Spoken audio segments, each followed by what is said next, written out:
As you'll know from your own research, I mean, he came from a very noble family. He came from a family of rich landowners. Well, that's if you define being noble as just being landowners. So they were landowners, but that doesn't entail he was from a Qurayshi background or from the Hashimi background, because these are actual noble lineages. And then, of course, his character was anything but noble.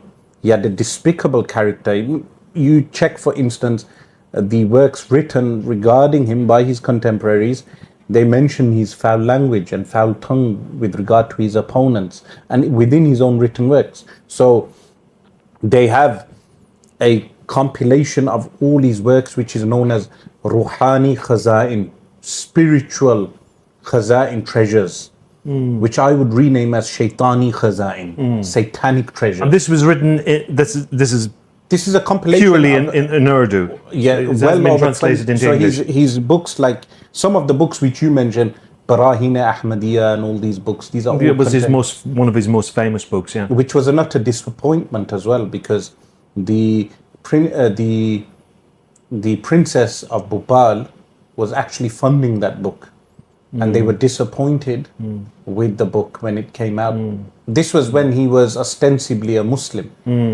When he was ostensibly a Muslim, meaning after he claimed to be the Messiah, we deem him as a kafir and all his followers as kafir. You know the meaning of a kafir. I do, yes. Someone who is excommunicated and deemed as being out the fold of Islam. And of course, his followers deem us as kafir as well. So they would say Muslims who do not accept Mirza Ghulam Ahmad. I'm not too sure that that's entirely true. I do know that his son, who later became the second caliph, Mirza Bashir Ahmad. Yes, that he was dismissive of Muslims or of people who didn't, accept his father, to be a prophet and to be the promised Messiah. But I don't think that current modern day Ahmadiyyas would actually. Well, that's just, say that to you, they wouldn't say that, but it's found in the works of Mirza Ghulam Ahmad himself, who refers to those who reject him as being the Messiah. He refers to them as being the sons, the progeny of prostitutes. That is the type of language he employs.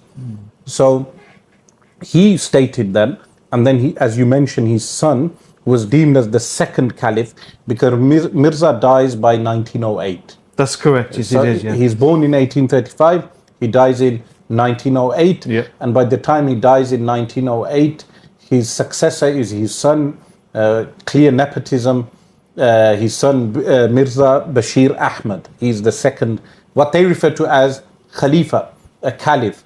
And in Islam, that's in contradistinction to actual Islam, where the Khalifa is a totally different concept and a different role.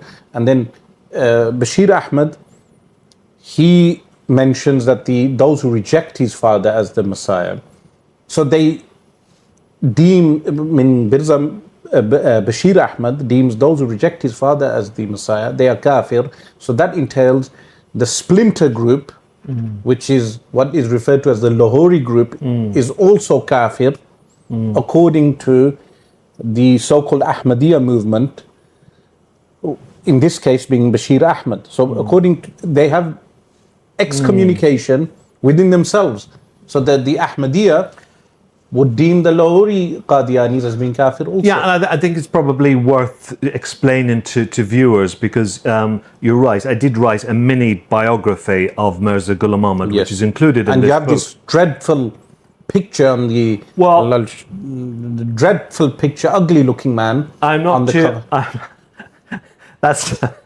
That's entirely your opinion. I mean, obviously that's the picture that is. Well, the man, obviously he has black dye on his beard, his eyes don't look, this is not the characteristic of a prophet. All the prophets in Islamic theology are described as being beautiful, being handsome. Jesus is described by the Prophet Muhammad, peace be upon him, his particular looks are described, his hair and the beauty of Jesus. Similarly, Moses is described as a brown, tall, strong man, from resembling the men of the tribe of Shanu'a. And Jesus is described as a person who has come out with a nice red complexion. And then the Prophet Muhammad, peace be upon him, is described his complexion and his features. Yes, but, he was a very handsome man. Yes, yes, but when you look at this individual, his turban is not even an Islamic turban. Maybe it's a bad picture. Yeah, but I do know that Mirza Ghulam Ahmad, he had a condition with his eyes. He had an eye condition. And that also contradicts Islamic theology, because prophets do not have eye conditions. They have perfect eyesight. In fact, that's even a condition for a caliph. If there is a khalifa, the khalifa cannot have an eye defect. So never mind a so-called prophet. This was obviously a false prophet. But as you asked, why do we have this position towards Mirza Ghulam Ahmad Qadiani and his community? Yeah. Which we will come on to, and obviously I have lots of questions about that. But what I wanted to say to the viewers is, obviously the Ahmadiyya community is really split in two. You have the main group, which you refer to as Qadianies. I mean, there's obviously, I think there's about 12 million, 10 to 12 million of them. But there was a split in the community 6 years after Mirza Ghulam Ahmad died, and that's the Lahori Ahmadiyya community. Obviously, that's the group that I spent some time with in Pakistan. I've written this book, a review of the literature in English, obviously, because I don't speak Urdu, and I'm not a Muslim, I'm not an Ahmadiyya. It's based on a review of the literature in English. I'm not Urdu speaking. That's a major disadvantage. It's only a mini biography. It's obviously very favorable in his life, because there are many, many good things written about Mirza Ghulam Ahmad. But obviously, today you're going to tell me some things that aren't so good about him, and hopefully you'll be able to back that up with evidence. Because it's really important, Asrar, that we back things up with evidence. Of course. With regard to the census of the population of the Qadianis, you mentioned 12 to 15 million. No, 10 to 12 million. Yes, 10 to 12. No more than 12 million. A very precise census needs to be carried out with regard to the actual size of the Ahmadiyya movement, or the Ahmadiyya cult, as I would describe them. I would imagine that should be a fairly easy thing to do, because obviously they are governed by a caliph, or a so-called caliph, who has no formal army, does not have any real judicial courts, does not have any land to govern.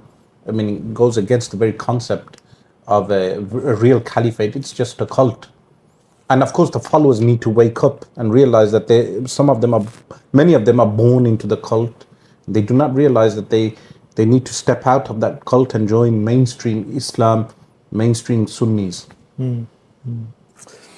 I just want to pick you up on the point, because let's be absolutely clear. Are you saying that you, and as I said, you're one of the most influential, well-known Muslims here in the UK, are you categorically saying that members of the Ahmadiyya movement, they are not Muslims? They are not Muslims. They need to renew their Islam, denounce Mirza Ghulam Ahmad, denounce him, denounce his teachings, and accept and adopt Sunni Islam, just become mainstream Muslims, enter the fold of Islam again, and renew their testimony of faith.